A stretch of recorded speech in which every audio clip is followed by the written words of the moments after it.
6:34. Mi primer invitado de hoy me dice, uno no tiene tiempo de aburrirse. Yo, mi querido Daniel Santolo, mi primer invitado, politólogo, especialista en temas electorales, miembro de la Mesa de Diálogo Nacional, profesor de la Universidad Central de Venezuela. Tuve un día millón, pero yo me enteré ya finalizando el día prácticamente, ¿no? ¿Cuál es tu reacción inicial, tu lectura en medio de esta sorpresa? Bueno, buenos días, Eduardo, de verdad un placer estar acá. Ya eso se venía asomando, ¿no?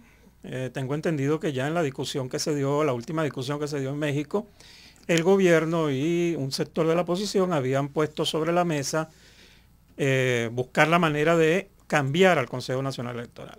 Claro, lo que no se esperaba es que fuera tan de golpe y parece que es una decisión que toma unilateralmente el gobierno. ¿Y por qué cambiarlo? Bueno, porque el gobierno no se siente representado con este CNE. Por más de lo que diga la población o los actores políticos, el Consejo Nacional Electoral ha venido cumpliendo su función. El hecho está, bueno, las últimas elecciones que se han realizado con presencia de organismos internacionales, bueno, han sido, si se quiere, bastante aceptables como procesos electorales. El gobierno no siente confianza en este Consejo Nacional Electoral, bueno, y hace lo que muchos veníamos viendo que se podía hacer, que es buscar nuevamente poner en el Consejo Nacional Electoral personas más cercanas, más afines a su pensamiento político. Y esto con dos objetivos. Uno, ciertamente asegurarse el manejo del Consejo Nacional Electoral y dos, bueno, crear lo que siempre han creado, esa, si se quiere, desconfianza en el Consejo Nacional Electoral. Entonces, le sirve para ambas cosas, ¿no? Para afianzarse dentro del cuerpo y para seguir generando una matriz de opinión que, por cierto, cuenta con mucha ayuda de un sector de oposición. Bueno, pero eso es una realidad. Yo creo que, bueno, el gobierno tomó la decisión. Hay que esperar hoy, porque los rectores Enrique Márquez y Picón todavía no se han pronunciado. Vamos a ver si ellos se mantienen en el CNE o también renuncian. Eso tiene que tener, si se quiere, una posición Uno supone que son autónomos en esa decisión, ¿no? Entonces me imagino que deben estar consultando para tomar esa decisión. Eso va a depender mucho también de qué va a hacer la oposición o un sector de la oposición. Porque hoy en la Asamblea Nacional, bueno, si es así, van a designar el comité de postulaciones. 11 parlamentarios, 11 diputados, más 10 representantes de la sociedad civil, a menos que ratifiquen la anterior también y den inicio al proceso. Es un proceso que dura mínimo mes y medio, por más que lo acelere. Bueno, allí viene el proceso de postulaciones, por eso te digo, va a depender mucho de qué posición tomen los sectores de oposición.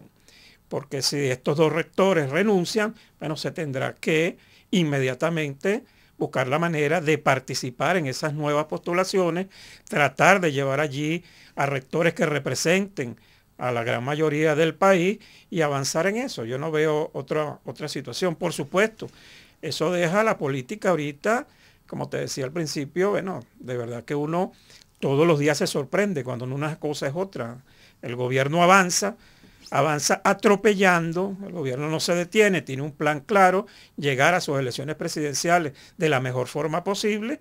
Bueno, queda de parte de la oposición entonces fijar una estrategia que también compita en ese camino. Daniel, independientemente del interés que cada quien tenga en la primaria, eso tiene fecha. Y sí, fecha ya cercana a 22 de octubre. Por cierto que las postulaciones de los candidatos a primaria terminan este lunes. Hasta ahora creo que hay uno solo, inscrito, Roberto Enrique, ¿no? Eso te dice mucho.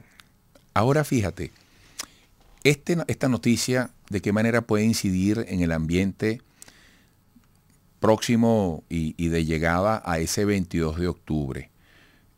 Porque el próximo CNE va a tener varias papas calientes que resolver en sus manos. Entre ellas, el pronunciamiento tarde o temprano sobre las inhabilitaciones. Sí. Mira, primero yo creo que si hay un acuerdo, si esta comisión de primarias ya tiene un acuerdo pautado con el Consejo Nacional Electoral, eso no impediría que eso se llevara a cabo. El CNE, su personal, tiene toda la capacidad necesaria para seguir impulsando ese proceso de dar primaria. El apoyo que sea necesario. Hasta que se sustituyan los rectores, que por eso te decía al principio, eso va a durar mes y medio, 2 meses, por más que aceleres el proceso. Bueno, pero pueden seguir avanzando, el personal del Consejo Nacional Electoral puede seguir avanzando si hay una decisión política. Por eso te decía, si la estrategia de ese sector de la oposición es seguir en las primarias, bueno, pueden llevarse a cabo. Por supuesto, esto es también crea un ruido en las primarias, porque la discusión a lo interno es si se sigue, por cierto, se sigue discutiendo si es con el CNE o no, y por eso no se han inscrito los candidatos a primarias, solo uno. Y como te dije anteriormente, el lunes vence. Entonces este fin de semana deberían inscribirse los que se van a inscribir. Entonces, a esa discusión no se ha resuelto al interno de esta comisión de primaria, de los sectores que están participando en estas elecciones, no tienen un acuerdo claro sobre si van con el CNE o no. Leí esta mañana, por cierto, que se han inscrito solo 20.000 electores que están fuera del país. Entonces pareciera que no hay mucha motivación. Las encuestas te dicen que el número de venezolanos que pretende participar en esas primarias es muy, muy bajo. Bueno, entonces este sector de oposición tendrá que ver qué va a hacer. Nosotros hemos venido planteando que el país no está para estos inventos. El país tiene que enseriarse, la dirigencia política tiene que enseriarse, ver el país, tomar en cuenta que el gobierno tiene una estrategia clara y del lado de la oposición no hay una estrategia clara, o por lo menos hay un montón de estrategias. Tenemos que sentarnos y ponernos de acuerdo y fijar una ruta que vamos a hacer para el 2024. Yo creo que es urgente. Aquí hay muchos candidatos que deberían estar poniendo su ego de lado y pensar en el país. Ahora, ya entrando en otra materia, en el fondo profundo que tiene el debate que necesita Venezuela político para ir a unas elecciones, ¿qué está faltando en la oposición, en la agenda de la oposición, en su compromiso con el país para invitarla al voto? Porque fíjate, está vibrante el tema Guaidó, en el sentido de que no solo por el hecho de que Guaidó se haya ido y viva ahora en los Estados Unidos, cesan muchos asuntos pendientes, porque mira, aquí faltan muchas explicaciones para armar el rompecabezas de los bienes del Estado congelados en el exterior, de cuánto es la suma, de cuál es su estatus. Ahora viene el tema Trump y todo este revuelo. Es decir, todo proceso electoral es de confrontación, pero aquí ya el ruido comienza a elevarse de manera importante, ¿no? Mira, hay una realidad, que hay un sector de la oposición que no es demócrata, no cree en la democracia. Eso se ha venido demostrando a lo largo de los años. Yo soy de los que digo que ese sector de la oposición debería ponerse a un lado y dejar que el país avance. Allí tú ves a ciertos aspirantes a estas primarias y todos están comprometidos con una estrategia política fracasada. Convocar invasiones, golpes de Estado, esta cosa que no sé ni cómo calificarla, donde se le entregó al presidente de los Estados Unidos la posibilidad de un gobierno títere encabezado por, tú lo acabas de decir, por Guaidó y su compañía, para no hacer un descalificativo. Bueno, eso tiene que tener un costo político. Han fracasado por más de 15 años, deben apartarse y deben darle la oportunidad a otro grupo de venezolanos que piense en el país, que presente un proyecto de país hacia dónde vamos. Yo no he escuchado a ninguno de estos candidatos de las primarias plantear qué va a hacer con la industria petrolera. Bueno, han gritado privatizarla, entregarla, bueno, que era lo mismo que quería Donald Trump, que le entregaran la industria petrolera porque él no quería comprar petróleo a Venezuela, sino que sus empresas petroleras vinieran a explotar el petróleo. Y eso fue un acuerdo, Eduardo, y eso no es mentira. Y eso está escrito hasta en libros. Entonces yo creo que ese sector de la oposición debe apartarse. Y dignamente debe apartarse.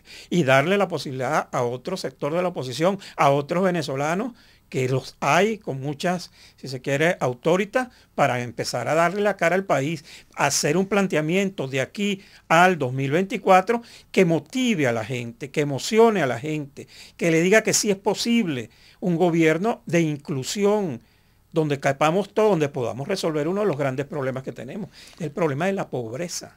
Nosotros no podemos permitir que Estados Unidos siga sometiendo a Venezuela a este cerco. El economista Francisco Rodríguez lo ha escrito varias veces. Venezuela tiene una economía de guerra. Nosotros estamos sometidos a una economía de guerra sin tener una guerra.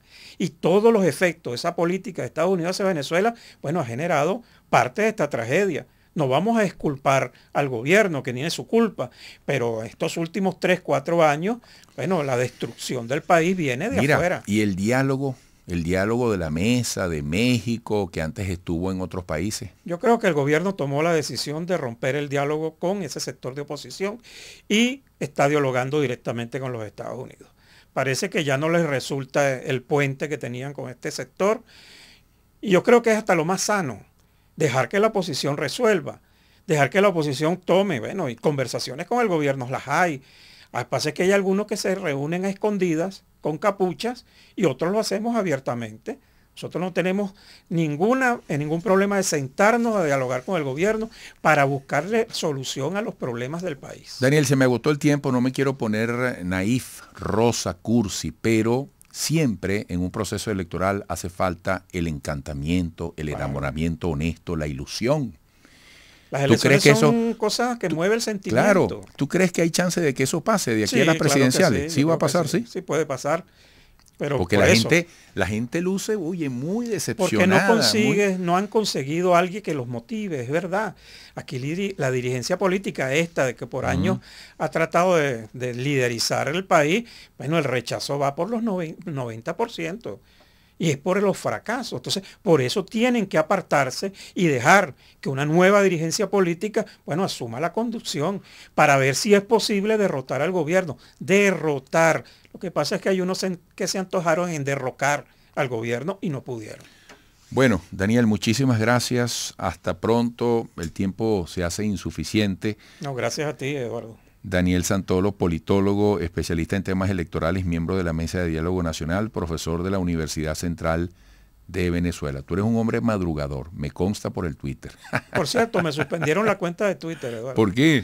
No sé, me imagino que me denunciaron por caray. los trolls, los bots, estos de que tienen un sector, me cayeron encima. Nada fácil ese ámbito. Seguiremos. Bueno, amigos, regresaremos.